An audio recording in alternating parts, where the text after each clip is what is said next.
जनपद के एक प्रतिष्ठित आदर्श इंटर कॉलेज विसुंदरपुर के प्रबंध समिति के अध्यक्ष के तौर पे आज मैं यह प्रेस कॉन्फ्रेंस कर रहा हूं। हमारे साथ हमारी कमेटी के उपाध्यक्ष आदरणीय श्याम सुंदर पांडे जी हैं और उप प्रबंधक आदरणीय हौसला प्रसाद तिवारी जी बैठे हैं। हम सब लोग आज आपके माध्यम से जनपद वासियों को अवगत कराना चाहते हैं कि आदर्श इंटरमीडिएट कॉलेज विसुंदरपुर के पूर्व प्रधानाचार्य श्री जयप्रकाश सरोज के द्वारा जो भ्रष्टाचार और गबन किया गया था, उस क्रम में उनको हम लोगों ने पिछले वर्ष अप्रैल माह में निलंबित कर दिया था। निलंबित करने के बाद वो उच्च न्यायालय गए। माननीय उच्च न्यायालय ने 4 महीने के अंदर इसका पटाक्षेप करने के लिए कहा था डीआईएस को। डीआईएस की जांच में भी जो हमने आरोप लगाए थे वो सत्य प्रतीत हुआ और डीआईएस ने भी माना कि यह आरोप सत्य है। उसके बाद भी उन्होंने कहा कि व्यवहारिक रूप से इनसे एक बार वार्ता कर ली जाए। हम लोगों ने उस पर भी विश्वास किया और चाहते थे कि उनका ये मामला निपटे।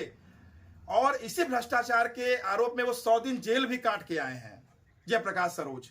और उसके बाद 16 तारीख को परसों हम लोगों ने प्रबंध समिति ने पूरी जिम्मेदारी के साथ यह निर्णय लिया है कि जयप्रकाश सरोज की सेवा समाप्ति की जाती है, उनको बर्खास्त किया जाता है। और आपके माध्यम से उद्देश्य ये है कि हमारे विद्यालय के समस्त अभिभावक छात्र छात्राएं जान जाएं कि उनका इस विद्यालय से कोई मतलब नहीं है और वह मानसिक रूप से बीमार हैं। तभी तो उन्होंने ना तो अपना कोई पक्ष रखा प्रबंध समिति के आख्या के सामने और ना अपना उन्हें कोई तर्क दिया। आज के बाद 16 तारीख के बाद से उनका विद्यालय परिसर विद्यालय परिवार से कोई किसी तरह का नाता नहीं है। हमें डर है कि उन्होंने हमें कमजोर करने के लिए हम पे ST/SC भी आरोप लगाया, थाने गए, मुकदमा लिखवाया, लेकिन वह हमें दबाव में नहीं ले सके।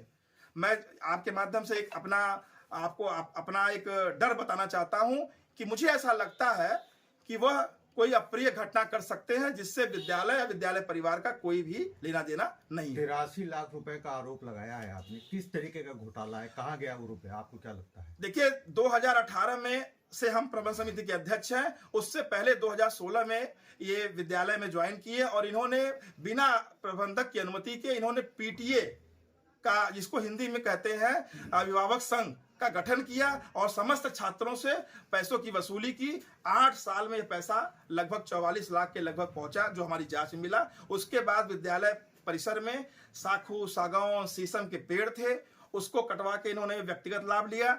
तीसरा, सांसद विधायक निधि से कुछ पैसे मिले थे जिसमें इन्होंने पुराने ईंटों का इस्तेमाल किया। इस तरह के सारे आरोपों को पाने के बाद और छात्र जो निधि थी उससे भी इन्होंने व्यक्तिगत लाभ लेते हुए टोटल आरोप जो है वो लगभग हमने 88 कहा था, लेकिन डीआईएस साहब ने उसको 83 लाख कुछ हजार रुपए 29,000 रुपए के लगभग माना है। आपने जैसा कि अपने एक डर का जिक्र किया, तो आपको क्या डर है, किस तरह का डर है? डर का कारण यह है कि जब हम लोग ने प्रबंध समिति ने अपने अधिकार का और जिम्मेदारी का बोध हुआ, हमने जांच की, तो उन्होंने हमारी कमेटी पे ST/SC लगा दिया। प्रबंधक पे, पूर्व प्रबंधक पे और उनके रिश्तेदारों पे उन्होंने ST/SC लगा के डराने का काम किया। ST/SC एक बड़ा मुकदमा है, बड़ी आसानी से लग जाता है, उसका कोई प्रमाण नहीं है। CO विवेचना की है, अभी तक चार्जशीट नहीं दे पाए हैं, कोई मतलब नहीं है, निराधार है, कोई गवाह नहीं मिल रहा है। लेकिन डर ये है कि व्यक्ति को अगर हमें डराने के लिए, हो सकता है कि आत्मदाह करने का प्रयास करे, हो सकता है कि मुझे गोली मरवाने का प्रयास करे, क्योंकि वो आए दिन धमकाता रहता है। उसके कुछ रिश्तेदार पुलिस विभाग में यहीं पे हैं, उसके कुछ रिश्तेदार यहाँ शिक्षा विभाग में उच्च पद पे थे जो रिटायर हो चुके हैं। इसलिए पूरी साठगांठ है और मैं इस डर को बेवजह नहीं कह रहा, इसका बेबुनियाद नहीं है, इसकी बुनियाद है। हम सब लोग परेशान हैं। हम विद्यालय में जब प्रबंध समिति में आए तो विद्यालय में 460 के लगभग बच्चे थे। आज की तारीख में 3,500 से ज्यादा बच्चे हैं उस विद्यालय में, आप जाके पता कर सकते हैं। कितने लोगों के ऊपर मुकदमा दर्ज हुआ? 6 लोगों में मुकदमा दर्ज है। मुकदमा किस तरह का मुकदमा? SC/ST का। ST/ST में उन्होंने 6 लोगों का नाम दर्ज किया है, 6 लोगों का किया है, लेकिन अभी तक कोई उस पर फैसला नहीं। समिति में कितने लोग हैं? समिति में 12 लोग हैं। मैं प्रबंध समिति का अध्यक्ष हूँ, उप प्रबंधक है, उपाध्यक्ष है, कोषाध्यक्ष है, मतलब सदस्यगण है, पूरे कोरम है। वो ऐसा नहीं है कि उनसे कोई निजी दुश्मनी है। बाकी 6 का क्यों नहीं किया, आपको क्या लग रहा है? क्योंकि कारण क्या होता है, जो उनको हमें उन्होंने बख्श दिया, जबकि मैं जांच समिति का अध्यक्ष हूँ, लेकिन उन्होंने बख्श दिया हमें।